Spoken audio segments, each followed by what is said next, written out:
Hello and welcome to the H&M Show. I am Michael. And I'm Heather. Oh, she finally And made it. She finally made I it. know, What's up with that? I know, I know. I was kind of skip over that so you don't make fun of me being humble. But each week, Yes, I yes. ask this burning question. I Mhm. really want to know, what does H&M stand for? Well, this week it stands for household metrics. Oh, okay. I think I saw that movie. It was like the one with Keanu Reeves where he's like No, no, doing no, no, no, doing this no, like no. getting shot Metrics, at and he's like metrics, doing it. not matrix, metrics, Oh, metrics. oh, I don't know what that means then. I thought you were meaning Bill and Ted's Excellent Adventure there, actually. Great point. And therefore, let us introduce Rob Wilson. Yeah, Hey, hello everyone. I sort of jumped in on there. I couldn't help my British Yeah, that's sarcasm no, awesome. it's in all there. good. It's That's all awesome. good. That's what it's about. That's awesome. Hey, So look, yeah, this. let's officially introduce myself. There you Hello go. everyone. My name is Rob. I am from VidIQ. My Mhm. official title is content strategist, but I like to just be called the video guy, who helps people get more views and subscribers on YouTube, both through the products that we have, which I'm sure you're going to see a lot more of throughout this live stream, and also the YouTube channel that Michael is very helpfully scrolling up and down on the Mhm. screen now, where we offer free advice as well as the tools and the paid products that we have. Awesome stuff. It's really cool. And just I know it's competition or whatever, but people know the other side of it. So just kind of tell exactly what you're going to be doing and kind of go over a little bit of that detail if you can, if you don't mind. Yeah, so if you're not familiar with vidIQ, it's actually a Chrome extension, which I like to say gives your YouTube experience a facelift. So as you see throughout this tour that we're going to do of a product, you're going to be looking at screens and think, what on earth is this? Why is this on my YouTube page? Where are all these numbers coming from? And that's kind of what our tool is all about. It's unearthing the household metrics, helpful metrics, whatever term you want to use, because I think helpful metrics was what we agreed on yesterday. I but, know. I it was know. slightly augmented in 24 hours, but that's absolutely fine. That's Yeah, what happens here, Rob. That's what happens. I love it. so yeah, these metrics you will be seeing throughout the tour, and they are on YouTube, but YouTube doesn't really show them to the user as much as we can, where we just put them in front of you and say, hey, this is everything that's happening about what makes a video successful or not successful.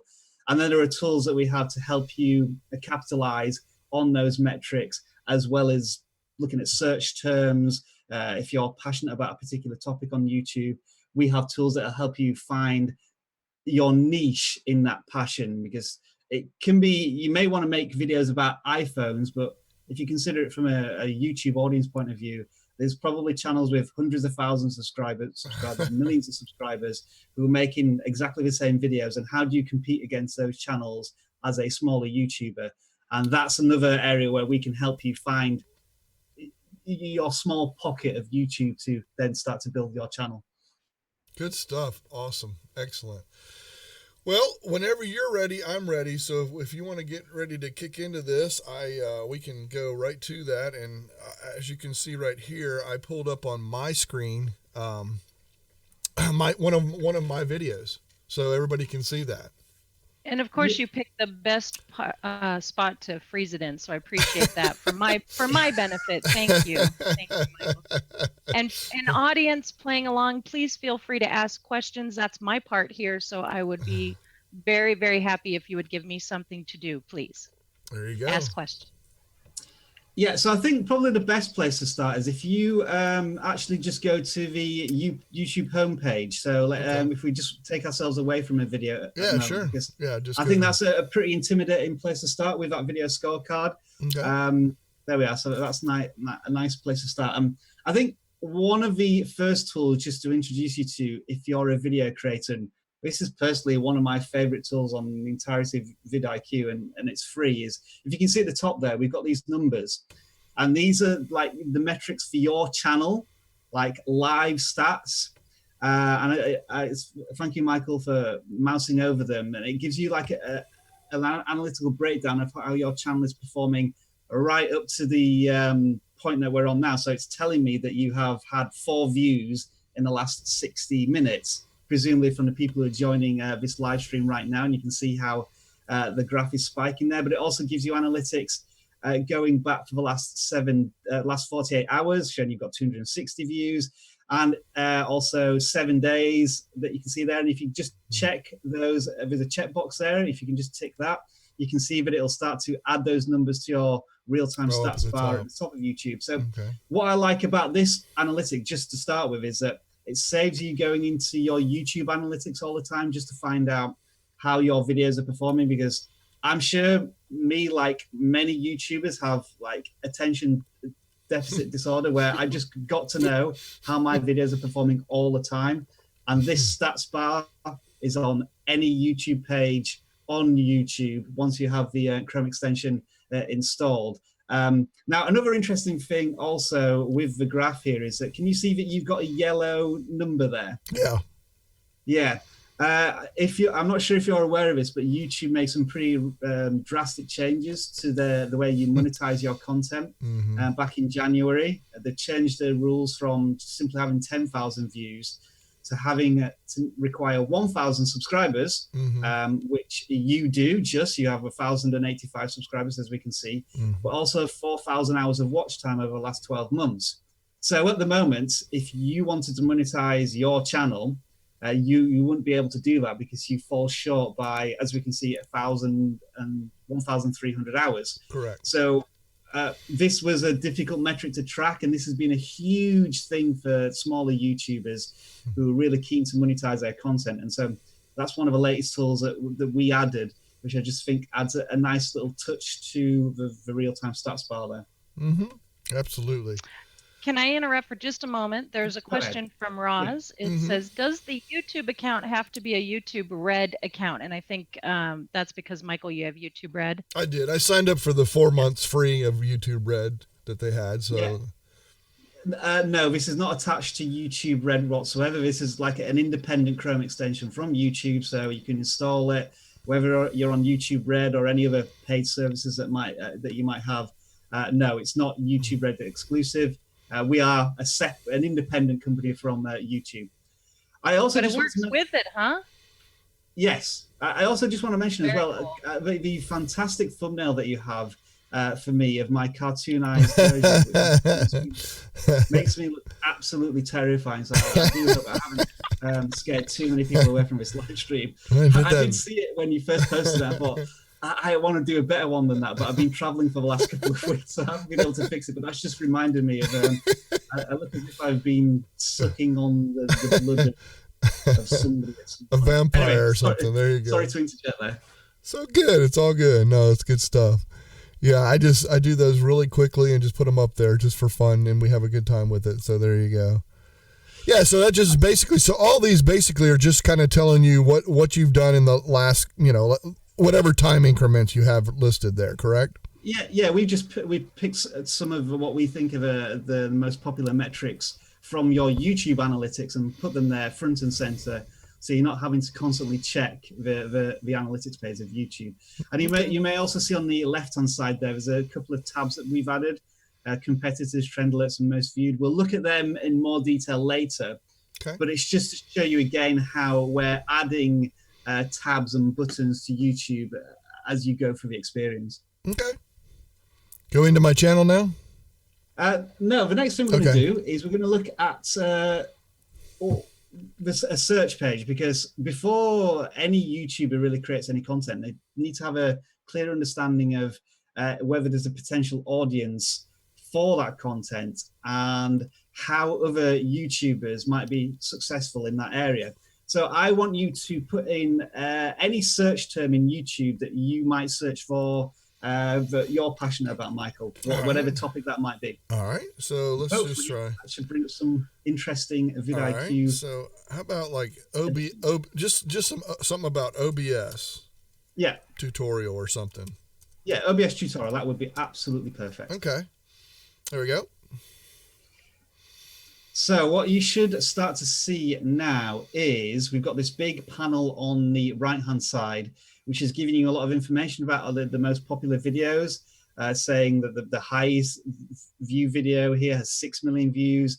The average number of views for this search term is 400,000 views. So this does have some potential in terms of reaching a wider audience. If you now click enable inline keywords, what that will do on the actual video is that you can see now all the tags that have been used on these successful videos. So this top one here includes tags such as OBS Studio Tutorial 2018, OBS Tutorial 2018. And this video creator has got 50,000 views on this video, and the next one down has 250,000 views because it's a year older. So you can start to get an understanding of what successful YouTubers in this area, this OBS tutorial area, what tags they're using and how they're pitching that to the audience. And this is all like metadata. YouTube needs as much metadata as possible to categorize the content and put it in front of the right audience. And obviously tags is one way to do that. Another thing that we look at as well is a keyword score that you can see on the right-hand side here, which has these blue and red bars. And it's saying that the search volume is high and the competition score is low. So what that means is that, let me get this right, it's demand outstrips supply. So in other words, people are searching for this term, but there's not enough videos serving this area. So it may be an opportunity for you to make some tutorials on OBS to then start to rank higher. It's a good keyword. Like an opposite example might be, let's say, FIFA 18 or WrestleMania. There's probably people putting all sorts of content out on those subjects, and they're in high search demand. But if you're a smaller channel, how do you compete against that? And we've obviously, just by doing this quick search, there may be opportunities here if you're passionate and interested in this niche area, and you produce some content on that to maybe break into OBS tutorials. Gotcha. Okay, nice. So this is actually a good score as far as pursuing that, is what you're saying. Completely by chance. Yeah, I mean, more often than not, when you're searching, the scores won't be high because people are, there's 400 hours of content being pushed out onto YouTube every minute, and areas get saturated very quickly. But it seems as if OBS may still be an area of opportunity. Nice. Okay. Now, the next thing you can do is on all of these tags here that you see, the tags underneath the videos, you can click on any one of these, and this will launch what's called the Keyword Inspector. And this is where you can get a bit more information about a particular keyword. So it's saying that OBS Tutorial 2018, now there's virtually no search volume on this one, but there is some competition. So that might be a not as good a video to focus on, potentially. Okay. Maybe if you click on, can you see OBS Studio? Maybe right here. Click on that one, see what the results that brings back. I'm hoping that with something with a bit more search history. Yeah, there we are. So this is now using Google Trends to show you like the interest over time of a particular topic. So OBS Studio, it seemed as if it peaked in interest, maybe around about, let's see, 3 months ago, and now interest has waned a little bit. That's all time, isn't it? So when does that go back to? Is that like last year? Yeah, maybe if you do it for the last year, that might give us a bit more of an idea. So yeah, interest over time has waned. So maybe there's an alternative live streaming product that's come out. But as you can see, when I'm doing research, I'm always looking at these different factors to try and find out exactly what type of videos I might want to be producing on any particular topic. Makes sense. All right. What else? So that would be the search aspect of finding out information via a VidIQ. But let's now look at let's have a look at a video in particular. So you did have one of your videos up previously. If you want to bring that up again. Sure. And let's see what I like to call our showcase feature, because when you watch a video and you first see this scorecard, it's a bit overwhelming, but it's on every single video page. So if you download VidIQ, of course, it will give you information on your own videos, and you probably have an understanding of how your video is performing, but it does exactly the same thing for other videos as well. So it might be best if you maybe minimize all of these sections, and then we can go through them one by one. Oh, sure. Well, before we get to that, let's go Yeah. back just a little bit to this question is from Chris. He asked, so would low competition also mean no traffic? So not necessarily. I mean, there could be a lot of traffic for a particular search term. I mean, this often happens with trending topics like news events. There's always that mad rush to get content out first. I mean, we could, for example, there was the horrible news yesterday of the shootings at the YouTube offices. Right. And I did a quick search, and people were capitalizing on that news event straight away by doing live streams. And I could see people with not many subscribers having really large audience on their live streams because they capitalized on that. Now, obviously, that's a very sensitive topic, and so whether you want to do that for just concentrate on tragic events is probably not the right idea. But you can understand where the race to be the first out on any content is high. Like another example would have been the Avengers Infinity trailer that came out recently. As soon as that content comes out, there's people rushing to produce videos, and competition, depending on how well a channel can plan for it. Like, people maybe knew that the movie trailer was coming out, so they'd pre-prepared content in advance. But yeah, when there are new topics coming out that are a bit of a surprise, that may be where you can capitalize. But you have to remember, does that relate to your channel? If you're a channel that focuses on water paintings, as an example, you putting out a video about the Super Bowl all of a sudden, it's probably not going to. You're probably not going to get right audience as well. So you do have to be a bit savvy and understand what your audience is. Unless the Packers are playing, then it would make total sense that I do that. And if you do water painting about the Packers, maybe a Brett Favre in some fantastic pose, that could be possible. I'm showing a tiny bit of American football knowledge there. But I don't think he plays anymore, does he? I'm impressed, Rob. I really am impressed. Thank you. And no, he does not play, by the way. So he does not play anymore. So no, he doesn't play. But so I do have a question though about capitalizing on things, and it's more, I guess, more of a statement. I know someone who does this, and you mentioned the Avengers movie, and he does drawing lessons, and leading up to a movie release, he's drawing the characters. Yep.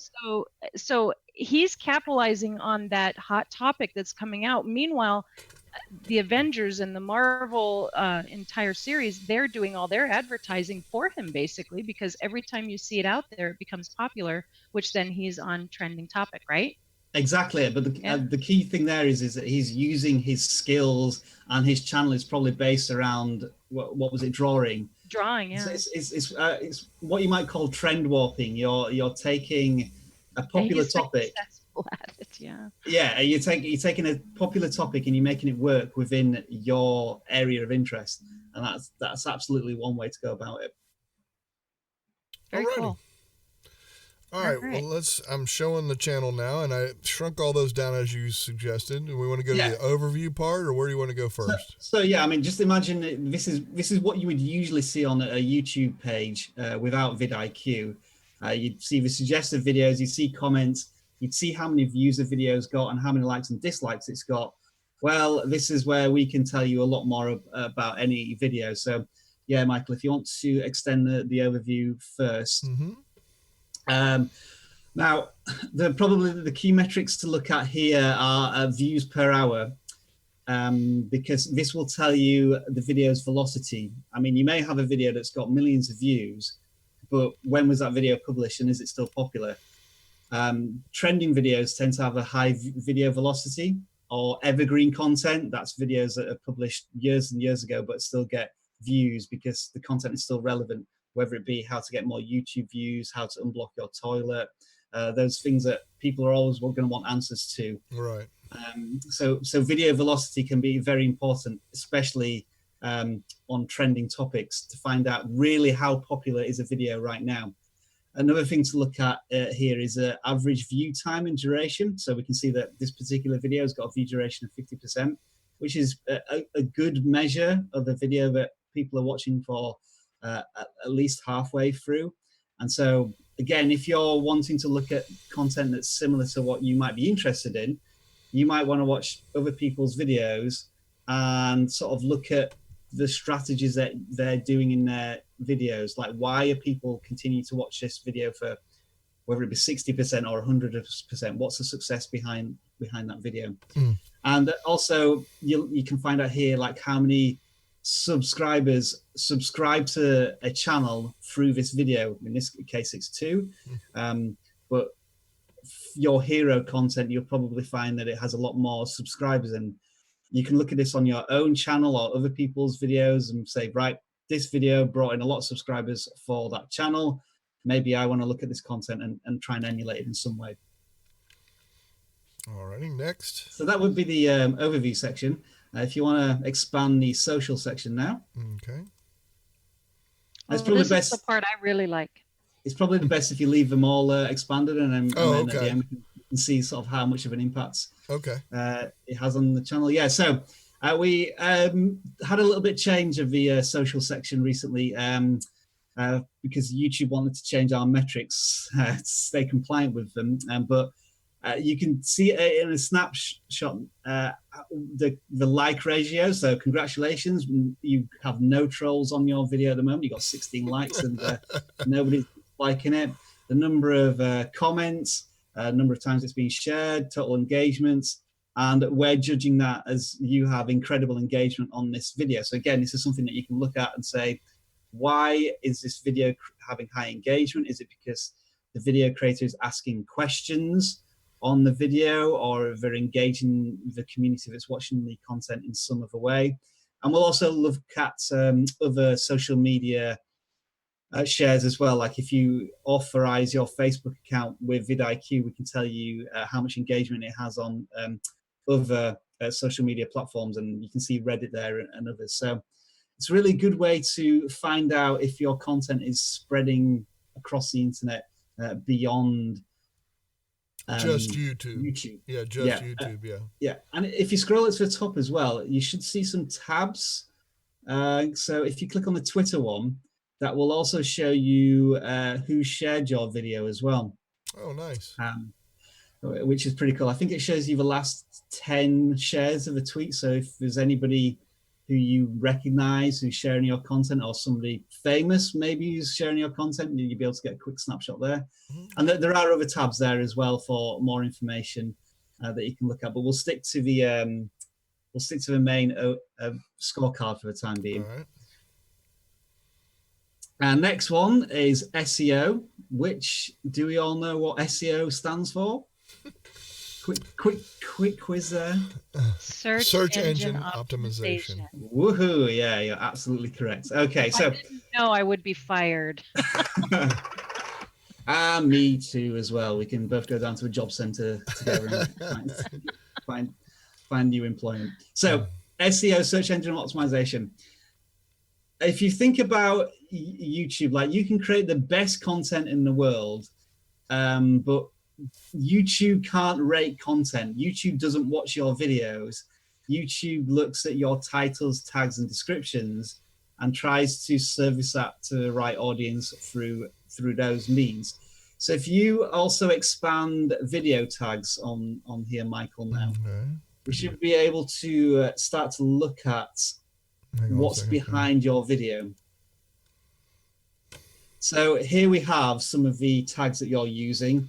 And if I can quickly see them, like OBS virtual cam, OBS virtual webcam plugin. You're using specific keywords here to really focus on a particular niche, and that's why some of these videos have these numbers against them. These are rankings. So essentially, if you search for these terms on YouTube, your video will appear third in the list, which is awesome. You're doing pretty much everything right there. And if you look at the VidIQ SEO score, that's reflected there. If you mouse over that score, it gives you a breakdown of how you're performing here. So it's saying actionable. You're sort of in the middle there. You haven't quite optimized it correctly.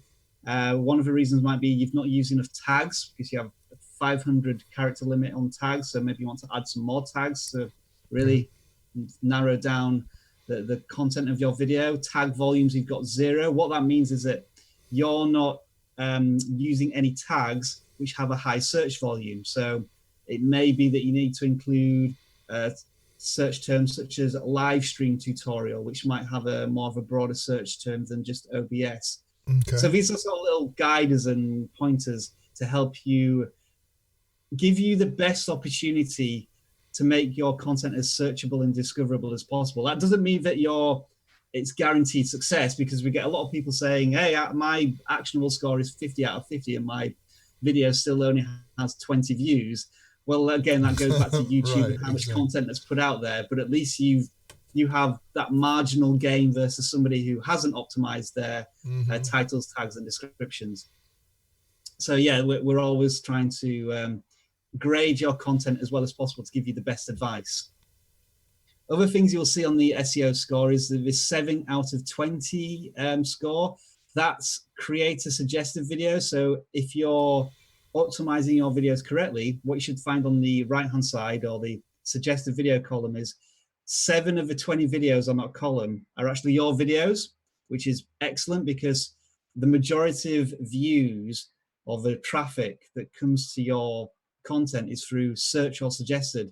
So I'm sure you can see look, I mean, we're even there. We are 3rd on the list there. This live stream right now is one of the suggested videos. So it means that you're producing good, consistent content that YouTube can identify and place all together. So somebody likes one of your videos, looks at the suggested column, it's like, oh, there's some more content there from the same video creator. I'll look at that as well. Nice. Didn't know what that one was. I didn't get that one. So now I got it. We've had to we've replaced some of the wording with icons again for compliancy requests from YouTube. So yeah, we're having to re-educate our users a little bit on some of those terms.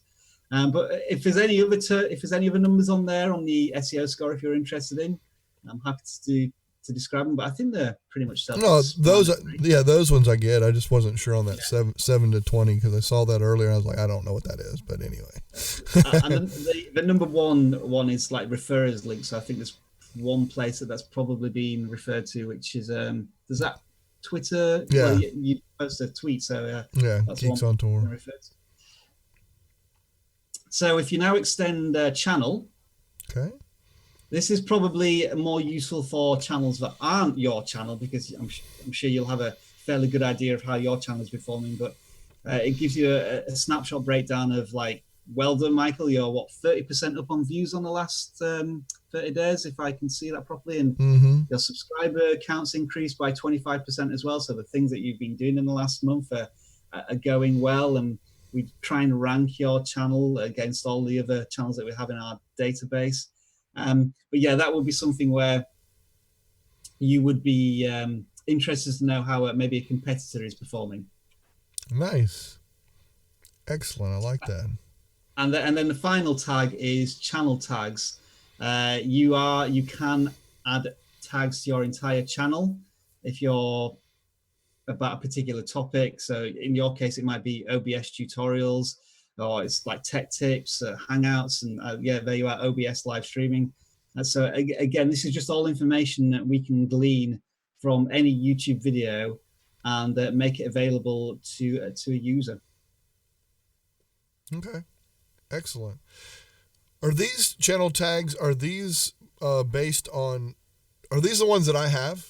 Or are these the ones? Okay, so they're ones that I'm using now. I think you change them by going to the Creator Studio channel defaults. Okay, that's fine. I was just checking. I don't know how often they're used anymore. It seems like a legacy form of metric that's probably not used that much anymore. Right. I got you.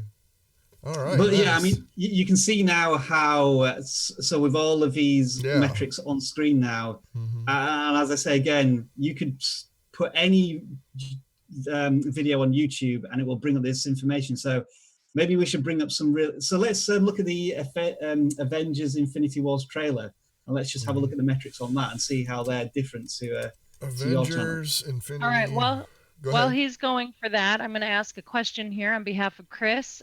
Is it bad to copy tags from other videos exactly?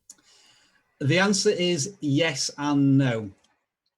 You should copy. You're more than welcome to copy the tags that are relevant to you, but you should always be thinking about not emulating other people's content, because it then becomes a question of whose content is better. Integrity. It should always be about taking ideas and concepts and then turning them into your interpretation of them. Like you were saying before, Heather, with a person who was doing drawings on the Infinity War. Obviously, that's a very unique piece of content on a similar theme as to where you got the tag. So you may want to, in the example of Infinity Wars, if we just scroll down here, look at the tags, you can see that we've got Marvel, comics, comic books. You may want to copy Infinity War, Avengers, Black Panther, superhero, but then add animation or drawing or time-lapse drawing or whatever tags are relevant to you in order to find your niche and your passion. So copy tags, yes, but then add your own tags. So then that tweak it so that it works for you. Yeah. Tweak it, and then it becomes your own unique identity in terms of the metadata.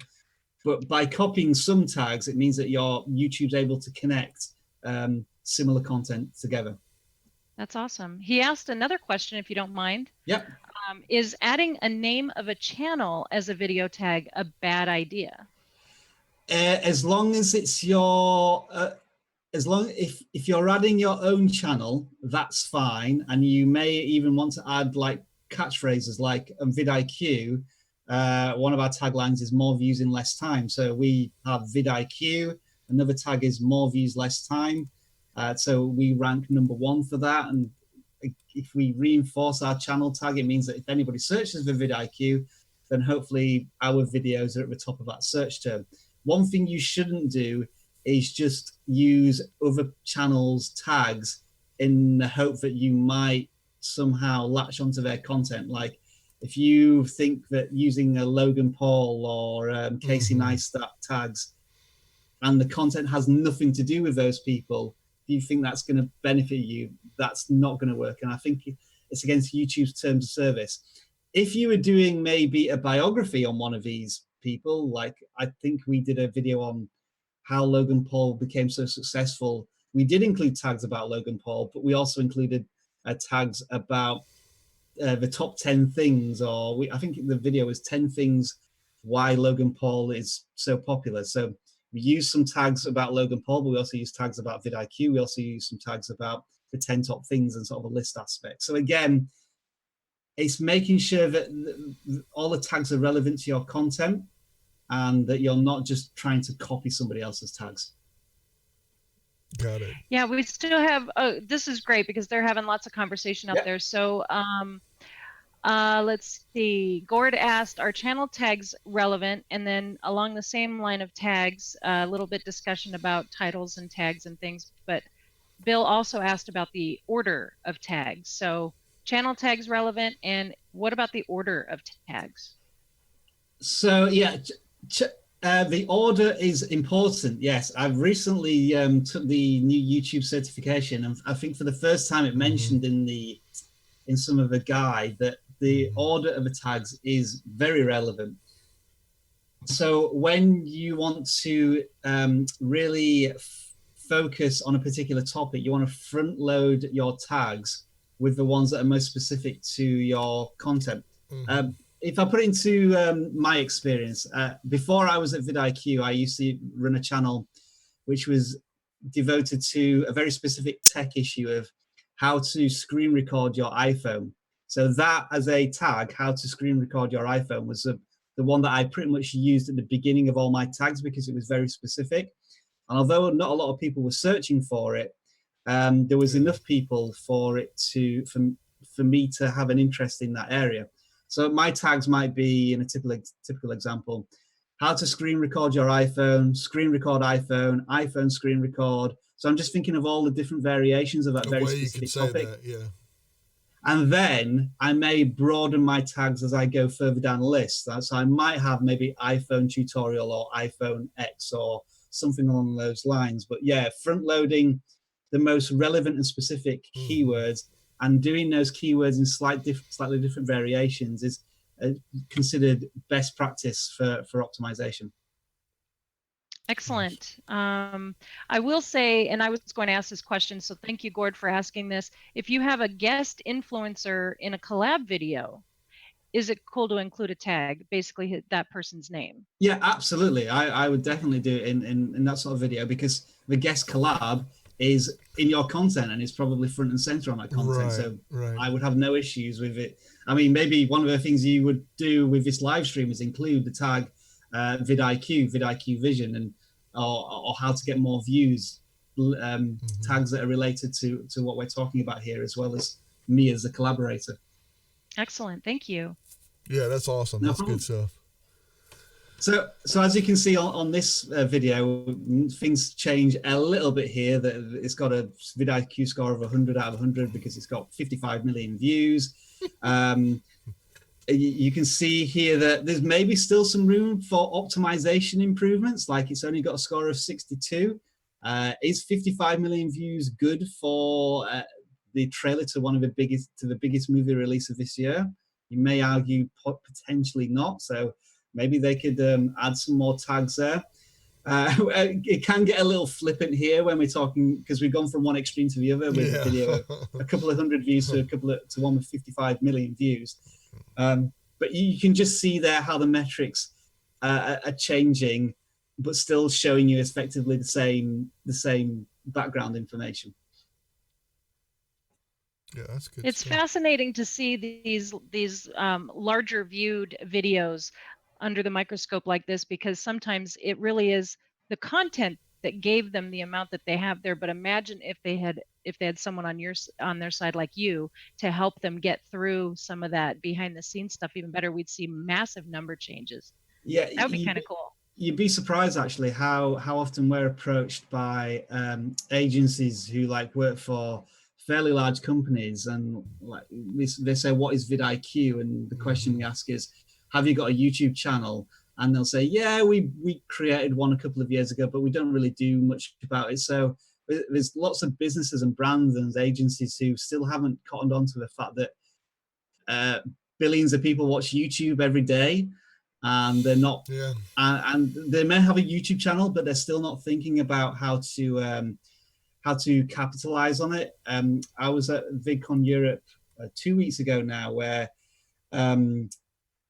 there was this company called Endemol who have all of these television programs like Mr. Bean and a huge back catalogue of content, and they're only just starting to realize how they can push that content onto YouTube and optimize it in the right way and schedule the videos to get millions of views and make millions of dollars off of ad revenue from content that's been around for years and years and years. I mean, I think children's television on YouTube is such a lucrative money spinner, because I think often parents just put children's television on YouTube and let it run in the background, and their children are glued to it for hours on end. And they can do it in their hands now. Yeah, exactly. Yeah. On the go, in the car. Here, do this. Mommy's talking. Yeah, absolutely. And there's millions of hours of children's television probably sat in the vaults of all these large television companies, which they could utilize on YouTube. So in a case like that, when you have suggested videos that are related to the video that's being watched at the moment, so mommy puts on some TV show that has a big yellow bird on it, and then the next TV show that pops up is not at all related to that. That's because that video that they first put on didn't have the right tags and metadata to connect to more appropriate. It could be. I mean, YouTube's algorithm, AI, whatever you want to call it, is always getting more intelligent, and it will look at your search history as well and try and place content there. So it is getting better, but there is still a room for metadata. Yeah, very cool.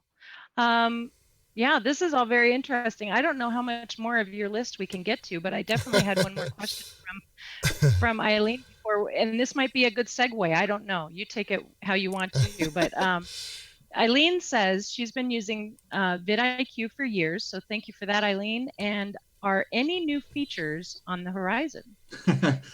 You're wanting to know our innermost secrets of VidIQ. There are always new features on the horizon. It's just how much I can tease there. I would say we've just had like our first company meeting. Like we all work remotely at VidIQ. So I live in Vancouver. Even despite the accent, I made my own personal Brexit from the UK several years ago before the dumpster fire it is now. But there are other people in San Francisco. We've got engineers in Europe, and we all came together in Spain last week to discuss where we're heading. And we think that collaboration is one big area that hasn't really been capitalized on yet. And we feel as if creating tools to help YouTubers communicate and connect with each other in a simpler way than now is something where we may be going in the future. And what else are we doing? There is one big thing that's coming out in a month or two, and I don't really want to reveal what that is, but it's a case of stay tuned. Okay. And yes, I don't want to get into any trouble. So, no, that's fine. We don't want you getting in trouble. We don't want you looking for a new job. We don't want that. No, I'm just glad to see people that are using it, though. There's users out here that are people that are using it, so that's a good thing. I mean, and that's why giving this kind of feedback and getting this kind of stuff and understanding a little bit of this as well, it makes a big difference for these guys too. So I think to answer Elaine's question is that our new subscribers, people paying for our products, it always goes through the roof when we introduce new tools. So stay tuned. There are she would know then, right? She would know. She's experienced in the goodies that you plop down, huh? Yeah. I will say, Rob, you had mentioned this before we went live, so I wanted to share this with everybody who's watching. Our community members get a special treat. Rob said that after the show, as you know, community members are always invited to join us live here right after we end the broadcast. And he said those who do join us tonight, he would be doing a channel audit for, if you're interested. That is correct, so yes. You might want to show up for that, guys. That's pretty cool. Community bonus. Thank you so much, Rob, for offering that. And then Chris did have another question about closed captioning, and this is interesting. How important is closed captioning for video SEO? It's a good question, and I wish I had a better answer for you than I think it can make a difference, but there's no real way we can measure that. What it allows YouTube to do is that I don't know if you've ever looked at YouTube's efforts to caption content themselves. It makes for very entertaining videos. Yeah, especially with my Yorkshire accent. It can produce some interesting results. But here's a tip. Here's how I do it. I do closed caption all the content we do on VidIQ, but there's two reasons for that. And the best tip for doing it is that if you upload a video, YouTube will create a caption for it. It's an SRT file. You can then download that SRT file, open it up in Notepad, and then you can read through it and make the changes so it actually reads as English. Once you've done that, you can then re-upload that SRT file, and then that becomes your closed caption. Nice. So it's much quicker than writing out a script.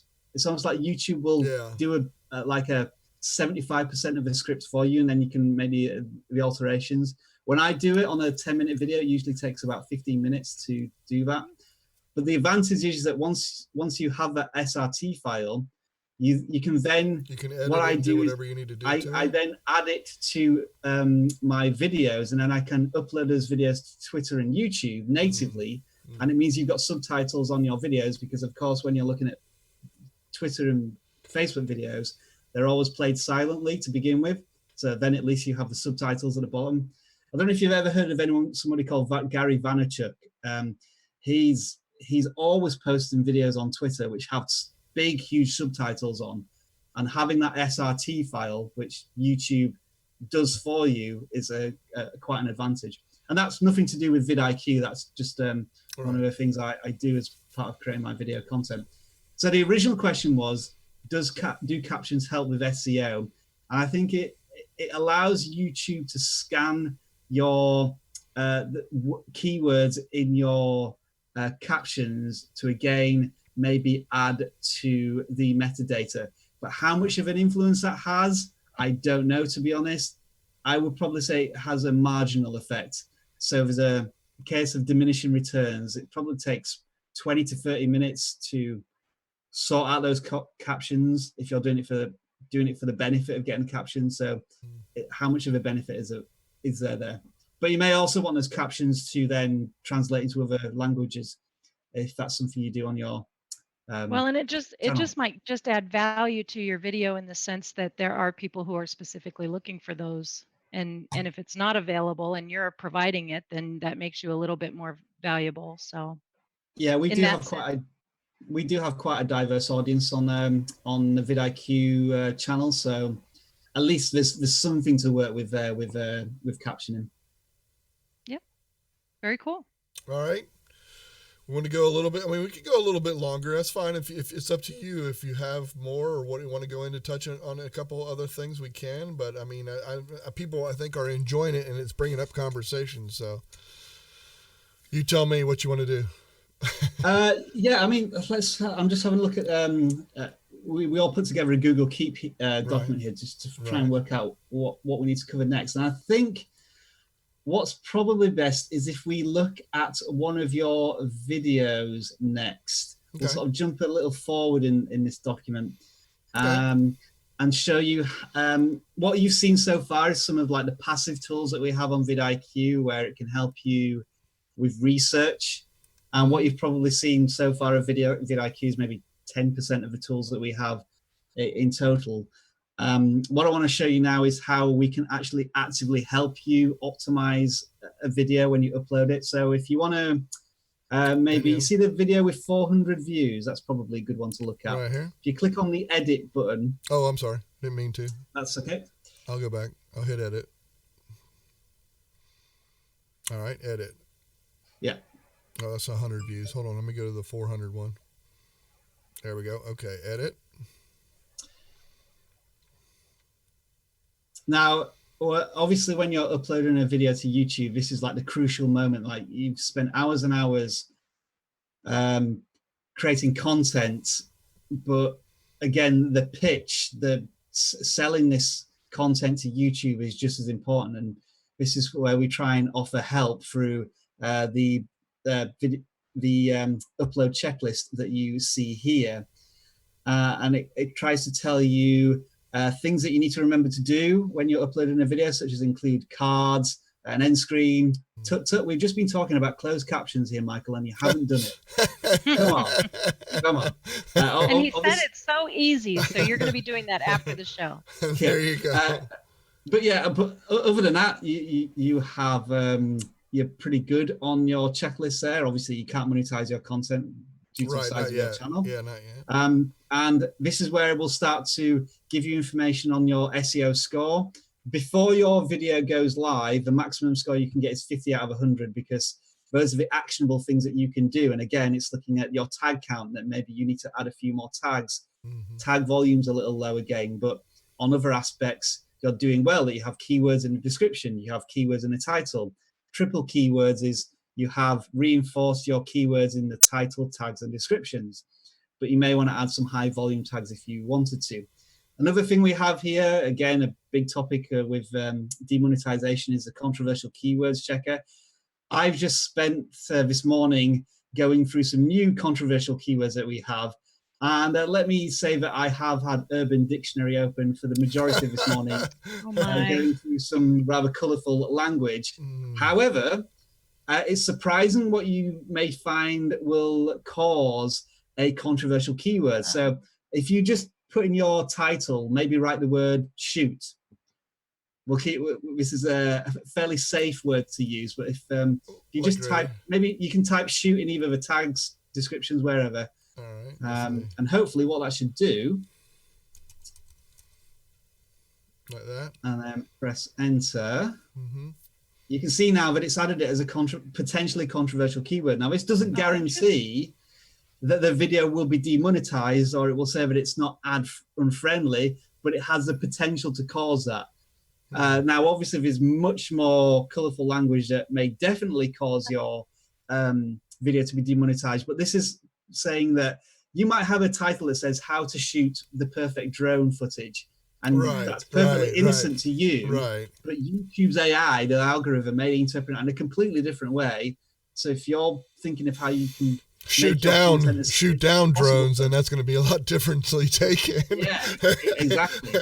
So I mean, we found that with some YouTubers, even including the word bad, like a negative word, could cause there to be demonetization. But that is very different from channel to channel. So we've tried to be as flexible with that as possible, and just say potentially, if you include that word, there may be problems on the video. So just as a warning, because demonetization is one of the most irritating things for YouTube creators. Like, you spent hours putting this content together, and then YouTube arbitrarily decides that we're not going to monetize this content, and you may not earn from it.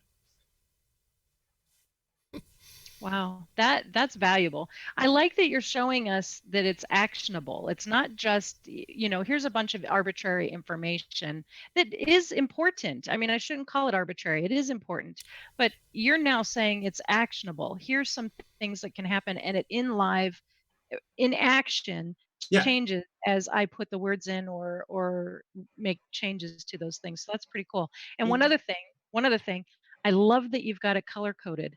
Because I can tell right away where my problems are looking at that box. And I know that's goofy, but I love that. I'm exactly the same. I'm very much snapshot. Maybe the detail's not too important to begin with. It's like, if I've got a green color, I know I'm doing well, then I don't need to look into the detail. If I've got a red color, then maybe I need to investigate a little further as to what's going on here. So, and Michael, you're doing exactly the right thing here by scrolling down. This is what, again, one of our the flagship areas of VidIQ, but this is the boost tool. This is for boost users. So this is, full disclosure, one of the paid aspects of VidIQ. But if you just click on the boost, if you scroll down a little further, there should be boost my video. Oh, I'm interested in this. So what this does is it's now analyzing all the metadata you've put into your video so far. And it's now saying, okay, you've used these tags, but maybe you want to use these tags as well for this content. So what was the video about again? If you just scroll to the top. Brand accounts. It's brand accounts on YouTube and Google Plus. Okay, excellent. So if you scroll down to the bottom now, you should see some tags that maybe you're thinking, create brand account. Maybe I want to add that as a tag, or YouTube brand account. And these are sort of long tail keywords, which again may really narrow down the content. Now, what's the number next to those? What's the number next? The number is a keyword score. So you remember when we were looking at the keyword score earlier on? That's like, again, reinforcing that number there. So there was one there that I could see that was 60.1, which is what, brand account YouTube. That may be one that you want to add. But as with YouTube, we're sort of giving you a wide net of keywords. You may want to look through them yourself and say, this one's relevant. This one isn't quite relevant. I mean, one that I can see there, which looks really good for you, is how to create a YouTube brand account. One of those long tail keywords, which is specifically what a user might be searching for. And so what you do, if you could click on the plus button, that automatically adds it to your tags. So if you maybe add a few, and then we can potentially look at how that affects your SEO score back at the top. Okay, let's see if we can. So yeah, these. Trying to get something with a higher number if I can find some. Let's see, what's this? Great YouTube channel. Well, you don't necessarily No, I know you for don't need higher every numbers word per se. Yeah, but... you want it relative to what you're doing. I get it. So let's just do this one too, just for the fun of it. All right. So once that. Okay, so I've added those. Wow. Yeah. So if you scroll up now, and you can see that your SEO score now, I think, what is it, about 41 in the mid-20s? It was 41, when we wasn't first it? looked at it. So which number was affected by that? I want to make sure I'm looking at the right thing. So your video SEO score now has just bumped up a little by a couple of points. I think Okay. it was 41 point something. I yeah, thought it was 41. Yeah. So and again, this is like, yeah, you're potentially now making this video just a little more discoverable in the area of how to create a brand account. Doesn't guarantee success, but can you sort these, like, because one thing that's so irritating about YouTube is that you can't just pick that up and grab it, but you can within here, huh? There you go. Yeah. You guys made it sortable like that. So you can you can sort them. You can take the tags that you think are the most specific and relevant, and then drag them to the top and sort them out that way. Nice. That is very nice. That's good, isn't it? Yeah, it is. So yeah, at the critical point of uploading a video to YouTube, and I noticed that there's ways to sort it and stuff. I'm sorry, Rob, I'm talking right over you. That's terrible of me, but I'm so excited about all the things that I can do right here. So you can sort by relevancy. There's a drop down to sort. So is there also by rank or score? So if you click on that, where? So we have the recommended tags, and you've got some drop downs. You can sort by relevancy. So if you click on there. Oh yeah, look at that. Fantastic. So yeah, you can sort by all of those different aspects if you wanted to. Wow. So obviously now that you can see that when you sort by volume, like how to in YouTube and all those big keywords where are probably going to be quite difficult to compete against, they're at the top. Yeah. Yeah. Now Chris is asking the question that I started to ask at the beginning before we ever went live, but I don't know if we're ready for that question yet. Is this the big moment where we bring in the dreaded T word? Yes, it is. Dun, dun, dun. Dun, dun. So, VidIQ versus the opposition. There you go. Excellent.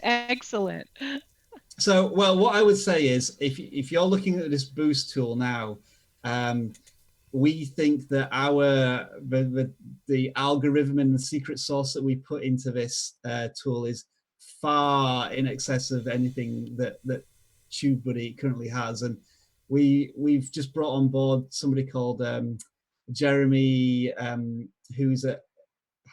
Jeremy Vest, who's quite a big proponent of the VidIQ. And that, when we were asking him, why are you choosing to join us at VidIQ rather than the opposition, and the first thing he said was because of tools like this, the VidIQ Boost, which is far more accurate in finding relevant tags and keywords to help optimize your data. And I would say that the video scorecard brings up far more metrics than the opposition. Can you tell that I'm trying not to reference them? No, and yeah, but I will say that there's apples and oranges. I mean, the best thing probably for any user to do is install VidIQ for a week, install that tool for another week, and whichever one you prefer. I mean, we have so many free tools on both tools that on both platforms that you may have preferences, and it could be like, no matter what we say about VidIQ, if you prefer that other product, then all power to you, and give that one a go. And like YouTube, yeah, I've just seen in the chat, sorry, I have a chat up here, Chris Heidelberg is saying, Jeremy West from VidPower, yeah, so he recently joined VidIQ, and that was the first thing he said about our tool, is that he thinks that the key analytics of helping YouTubers to create better searchable content is through tools such as Boost. Mm-hmm. I don't know is that a comprehensive enough answer for you? I think so. I think so. I think so. I mean, you're fair to the competition by saying that we're not, I mean, it's going to be whatever you prefer in the end. But I like that you're showing us that this Boost section down there, which is everything that we saw up to that point, was part of the free tool. Is that correct? I think so. Yes. The Boost tool. I mean, there's some of the aspects of the search page as well. Like you may be limited to maybe 2 or 3 videos with keywords included. Gotcha. So, okay. But yeah, I think 90% of what I've shown you so far today is free. Gotcha. Yeah, that's good. And I would also say, like, YouTube's big enough for everyone. Like, you have, it's a free platform. You can make videos for it. You can compete against other video people who are making similar videos to you. Same as TubeBuddy. They're another video platform tool. YouTube is a massive platform with millions of potential customers out there, and all power to anybody. And we just hope that it's good almost trading blows with them as well. Like they make a fantastic tool, we make a fantastic tool, and we think, yeah, they've one-upped us there, but we've one-upped us on this other tool. And it's almost like the competition breeds innovation. I'm sure we've heard that term before. And sure. Yeah, we have a healthy relationship healthy/competitive relationship with TubeBuddy. So I would never not their products. Like before I was brought on by VidIQ, I have used their tool in the past, and it does have its plus points as well. Some of the things that I'm liking, this audience knows that I use TubeBuddy, so that's no secret. Yeah. I've done a show on that here before, but some of the things that I like that I'm seeing with this tool is you gave it a name up there, that bar. Stats bar. Say it again. The real-time stats bar, the very first thing we looked at. Yeah, that's pretty cool, because right off the bat, you see all that stuff there, and it's handy, and that's pretty cool. That's really cool right there. And it lets you know how you're trending. That's what I like. Yeah. Because you can see, what you did in the last week, 48 hours, whatever, and that kind of stuff. So you can actually see a trend happening that you can kind of grasp onto there, which is kind of nice. Yeah, and the fact that it's so handy makes it feel less. See, I'm not a numbers person. I'm a creative person. I spend way too much time doing this computer stuff. So every time I have to go in, check numbers, put them into a spreadsheet, compare to last time, it freaks me out. It takes too much of my brain cells. When I can just hover over this and go at a glance, oh, okay. Oh, well, maybe I need to be making more videos. Yeah. You've encouraged me to do my job better, and that's pretty cool. Just that alone has already impressed me quite a bit. So I thank you for that, Rob. Good stuff. Yeah.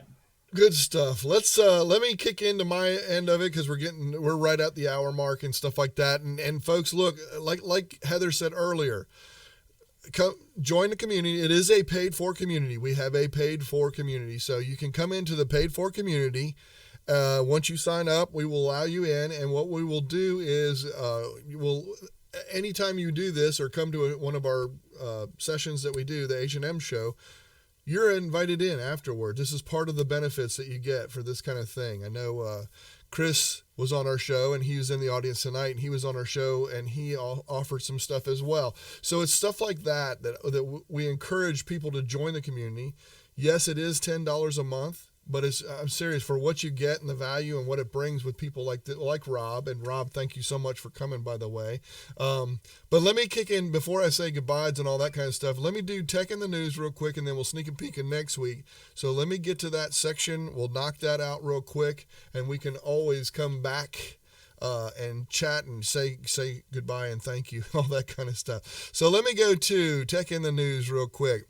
2 things. I'm going to make it real short and sweet. 2 things that I thought was really interesting.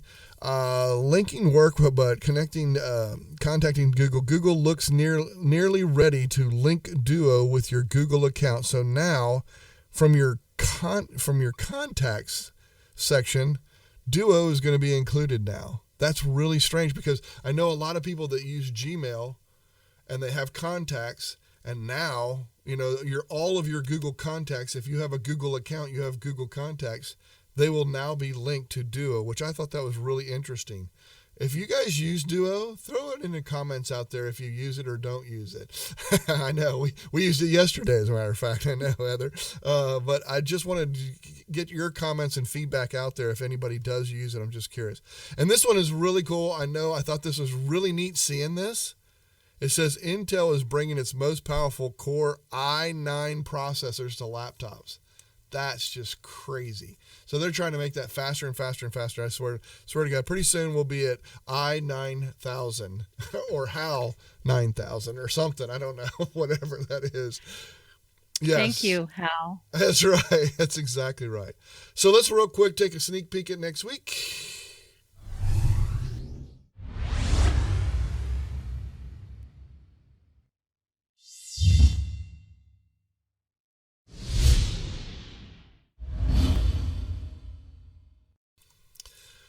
All right, so we're going to sneak peek at next week. Next week, we have on Denzel Smith. He is a top contributor for Google along with me. He is a Hangout top contributor, but he is going to come on. He agreed to come on and talk about, he uses Google Voice and has used it forever. So he's going to come on and talk about Google Voice, which I think... Google Voice? That's awesome. Did we have something like that? Someone asked something like that in the community, or was that about something? That might have been about Hangouts or something, but that's pretty cool. That's another feature of the Hangout of the communities. Exactly. Is that if you have a request, we go find somebody who knows about it and we bring them on, right? That's exactly what we do. That's exactly what we do. So it's awesome stuff. And so we're looking forward to that one. I'm looking forward to that one because I've never gotten Google Voice. I've been this close. And I'm going to see if he can sway me over to it. I don't know. We'll see what happens. But I know that Hangouts and Google and a lot of us people that are in the audience use Hangouts and a lot of cool stuff. But I know that they're like, Hangouts is what's it doing? Where's it going? What's happening with it? And that kind of thing. So maybe this will give us a little insight and maybe going further with the Google Voice stuff. Rob, thank you very much for coming. Absolute pleasure. And it's, as usual, I over prepared and got like barely through any of my notes, and I'm more than happy to come on again and take you through more of the VidIQ. I was just gonna say, Amen. That's when we have a part 2. Amen. But more than that, it's like fantastic, the questions that are coming in, which are not necessarily related to the products. And I love sort of helping and giving advice on just general things, video creators to help grow their channels, because I, just like all of you, like everybody else, started with 0 views, 0 subscribers at one point, and I really enjoy the aspects of growing a YouTube channel. Mm-hmm. It's one of my passions. It's one of the reasons why I joined VidIQ. So the chance to talk shop is something that always really excites me. Yep, and I love going to your shows. I have been to a few, I have, and I like going there as well, because I learn stuff from you evaluating other people's channels. I learn some stuff because of the things that you're saying and things like that. So it's extremely helpful. You get on there for about an hour or 2 or however long it is. I don't even know, because I'm not always there the whole time, but I'm definitely interested. And I said, man, I got to get this guy on. This guy needs to come on because I think he could help a lot of people out there, and hopefully, get some business from it too. I mean, this is what you do for a living. So I felt like it was really important. I really do appreciate you sharing this with the community too. That's a big deal. You're very welcome. Okay, good. Thank you, Rob. And I want to end it with this. Gord Eisman says, thank you, H&M, for bringing on such a great guest. That says it all. That does say it all. Thank you very much. I do appreciate that. I'm going to run the closing credits, and then we will invite, you will get the invite in the community. You will get the invite to come in and chat with Rod. And Rob, God, I can't even talk right now because I'm looking into and trying to do too many things here. But thank you again, and we will see you folks next week. Thank you, folks.